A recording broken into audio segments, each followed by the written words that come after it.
Hello friends, చిన్ననాటి కథలకు స్వాగతం. ఇక ఈ రోజు కథ ఏమిటో చూడండి. ఒక అడవిలో ఒక జిత్తులు మారి నక్కుండేది.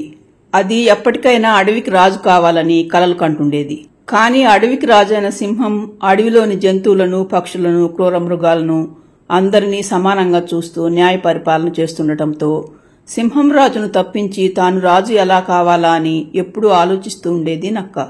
అది ఒకరోజు పెద్ద పులి దగ్గరకొచ్చి, పులిమామ, ఈ అడవిలో నీ అంత వేగంగా పరిగెత్తేవాడు ఇంకెవరూ లేరంటే నమ్ము. నిన్ను రాజుగా చూడాలని నా చిరకాల కోరిక పులిమామ. ఎలాగైనా ఆ సింహం రాజును తప్పించి నువ్వే ఈ అడవికి రాజు కావాలి. ఏమంటావు పులిమామ? నేను అడవికి రాజును కావటం ఏమిటి? సింహం రాజు నా ప్రాణ స్నేహితుడు. అతనికి నేనెప్పుడూ పోటీగా రాను.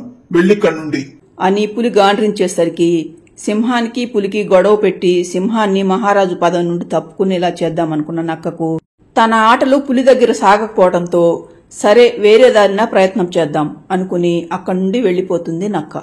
మరుసటి రోజు నక్క ఏనుగు దగ్గరకు వచ్చి, ఏనుగన్నా, ఈ అడవిలో అందరికంటే పెద్దగా ఉంటావు కదా, చాలా తెలివైన వాడు కూడా.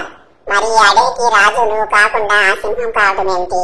విడ్డూరం కాకపోతే నేను చచ్చేలోపు నిన్ను రాజుగా చూడాలని నా కోరిక ఏనుగన్నా.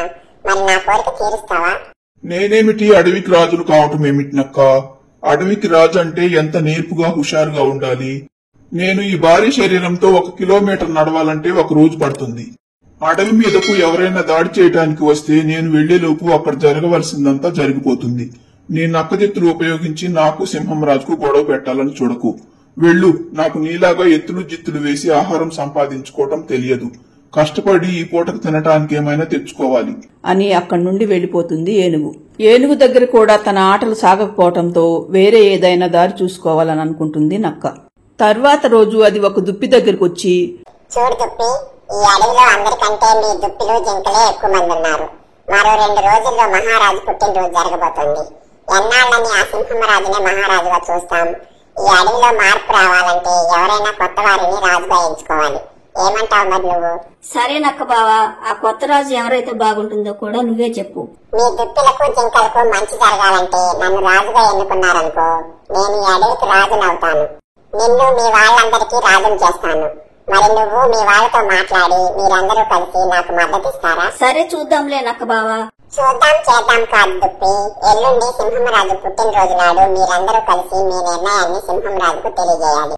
దుప్పి సరేనని చెప్పి అక్కడి నుండి వెళ్లిపోతుంది. తర్వాత నక్క కుందేళ్ల దగ్గరికి వెళ్లి తను రాజు కావటానికి కుందేళ్ల మద్దతు కావాలని అడిగి ఒప్పిస్తుంది. 2 రోజుల తర్వాత సింహంరాజు పుట్టినరోజు నాడు అందరూ వచ్చి విందు అయిపోయిన తర్వాత ఎవరి దారిని వాళ్లు వెళ్లిపోతూ ఉంటారు. నేను చెప్పినట్లుగా ఎవరూ సింహంతో మాట్లాడకుండా వెళ్లిపోతున్నారేమిటి అనుకుంటుంది నక్క. అందరూ వెళ్లిన తరువాత అందరూ వెళ్లిపోయారు. ఇక నేను మాత్రం ఎందుకిక్కడ, వేరే విధంగా ప్రయత్నం చేద్దాం అనుకుంటూ ఉండగా అప్పుడు సింహంరాజు, ఏమిటి నక్కరాజు ఆలోచిస్తున్నారు? మా గుహలోకి వెళదాం పదండి. నా సింహాసనం మీద కూర్చుందురు గాని అనేసరికి నక్క అవాక్కైపోతుంది.